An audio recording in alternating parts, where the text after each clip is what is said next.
one that counts. You know, I had more experience in the business and... Be very careful. Be very careful. It ruins friendships. I'm very forceful about it because I know what I'm doing. And she had no experience in this at all. That's the overall part that, that I'm upset with. This is not the first time she was dishonest with me about money, and I should have known better. This is minor. The friendship meant more to me. I definitely don't do business with friends.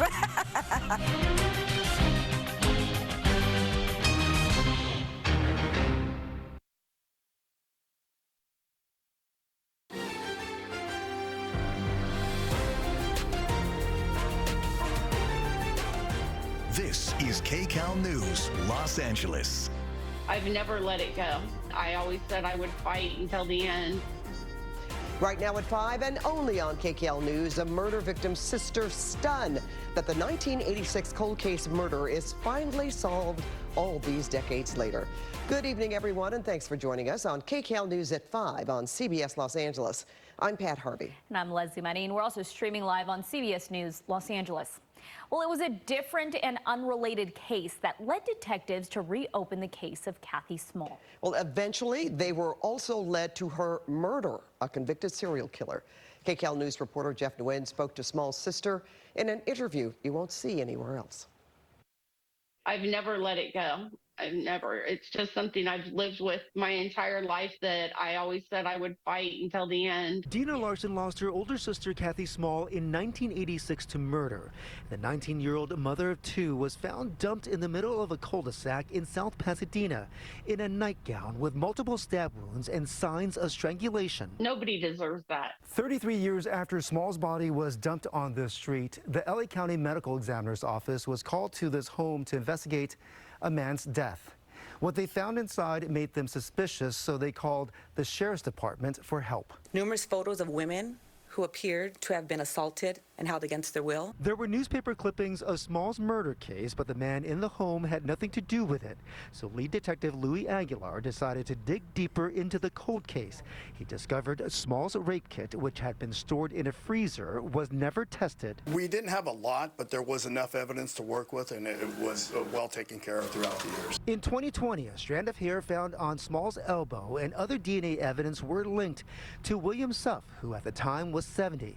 He had been at San Quentin State Prison convicted of a dozen murders.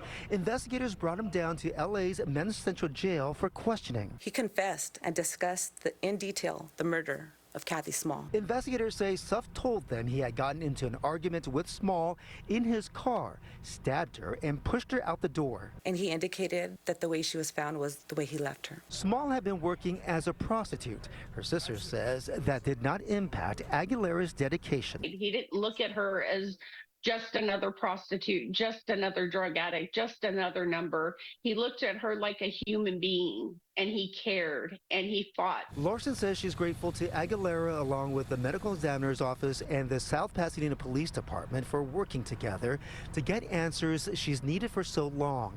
In the meantime, Suff is currently on death row back at San Quentin. In South Pasadena, Jeff Nguyen, KCAL News.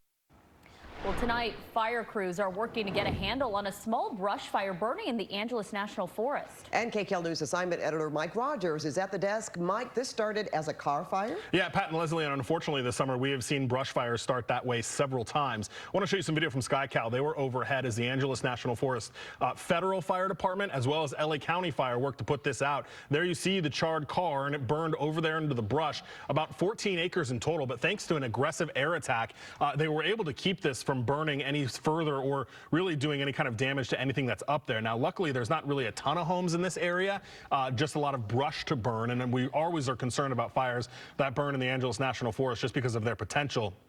There you see a water drop from one of the LA County Fire Department helicopters. You can see kind of contained here mostly to this little ravine. It looks like it burned uphill, topography driven, and once it got to the top was able to be put to a stop. So that's right off Highway 39, just north of the Glendora and Azusa area. There are still fire crews on scene. They will be there for a while, and again, it burned about 14 acres, you guys. Mike, thank you. Well, friends and family of late actor Johnny Wachter are calling public safety a crisis across L.A. after Wachter's murder. They stood outside City Hall to demand Mayor Karen Bass address the problem. Wachter was killed on May 25th in downtown L.A. when suspects trying to steal his car's catalytic converter shot him. His mother told the crowd she's not surprised business